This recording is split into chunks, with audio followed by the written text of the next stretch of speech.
Clearview Chronicles, the Sahel War, inside Africa's new military alliance. The sands of the Sahel are no longer just a battleground against terrorism.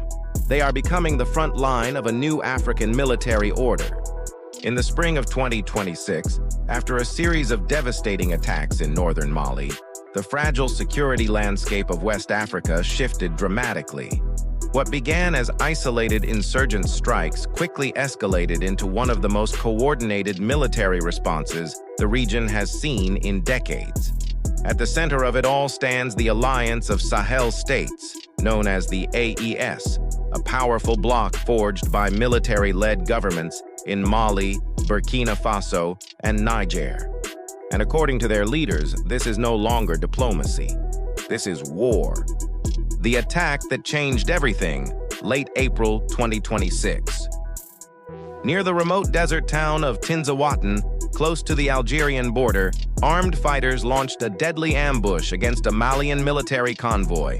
The convoy reportedly included Malian soldiers alongside Russian military contractors affiliated with the Wagner Group, the controversial paramilitary network that has expanded its footprint across Africa in recent years.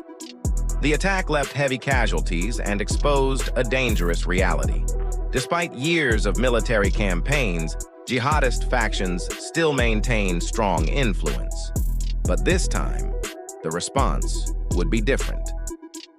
The rise of the AES war machine. Within days, the Alliance of Sahel States activated what officials described as a mutual defense mechanism. Their message was clear. An attack on one member state is an attack on all. For the first time since the alliance was formed, the AES moved beyond political rhetoric and launched coordinated multinational military operations. Fighter aircraft from Niger and Burkina Faso joined Malian forces in a wave of airstrikes targeting suspected rebel strongholds across northern Mali. The strikes reportedly focused on strategic regions including Kidal, Gao, Menaka, Sevare, areas long considered volatile hubs for insurgent activity, arms trafficking, and separatist movements. According to regional reports, as many as 15,000 combined troops were mobilized under the new AES security structure. For many observers, this marked the birth of a new regional military bloc, one increasingly determined to operate independently from Western influence. Africa's break from the West. Over the last several years, the governments of Mali, Burkina Faso, and Niger have all experienced military coups fueled by public anger toward France, ECOWAS, and Western policies. Citizens across the Sahel accused foreign powers of failing to stop terrorism despite years of military intervention. French troops withdrew, American influence weakened, and Russia moved in. The Kremlin's expanding role in Africa, through military advisors, weapons agreements, and Wagner-linked operations, has transformed the geopolitical balance of the region. Now, the AES appears to be building something unprecedented, an African-led military alliance outside traditional Western control. Supporters call it liberation. Critics warn it could deepen instability and authoritarian rule. Assimi Goïta takes control. As pressure mounted after the attacks, Malian leader Assimi Goïta made a dramatic move. He appointed himself Minister of Defense. The decision signaled a major consolidation of military power and underscored the seriousness of the security crisis facing Mali. For Goïta, the message was symbolic. The state itself is now on a war footing, and leadership of that war will come directly from the presidency. A war with no clear front lines.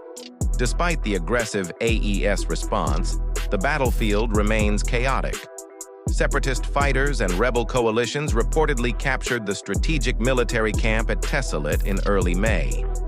A major development that raised concerns about how much territory governments truly control in the north. The conflict itself is deeply fragmented. Multiple armed actors operate across the Sahel, and unlike conventional wars, alliances in the Sahel often shift rapidly. Today's ally can become tomorrow's enemy. The new scramble for Africa, Beneath the military headlines lies a larger global struggle. The Sahel region holds enormous strategic importance. Uranium reserves in Niger, gold resources in Mali and Burkina Faso, key migration routes into North Africa and Europe, expanding influence corridors between Russia, China, Europe, and the United States. Many analysts now believe Africa is entering a new era of geopolitical competition, one some have called a modern scramble for Africa. But unlike the colonial era, today's battle is fought through military alliances, resource contracts, drone warfare, and information campaigns. And the AES may become one of the defining forces shaping that future. The bigger question: can the Alliance of Sahel States actually stabilize the region?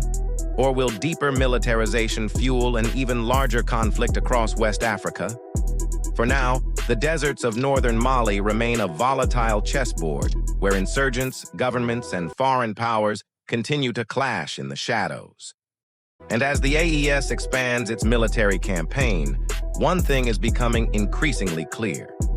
The future of the Sahel may determine the future balance of power across Africa itself. Clearview Chronicles Outrow. This is not just a regional conflict. It is a story about sovereignty, foreign influence, rebellion, resources, and the rise of a new African power structure. The world is watching the Sahel. But the real question is, are we witnessing the collapse of the old order or the birth of a new one?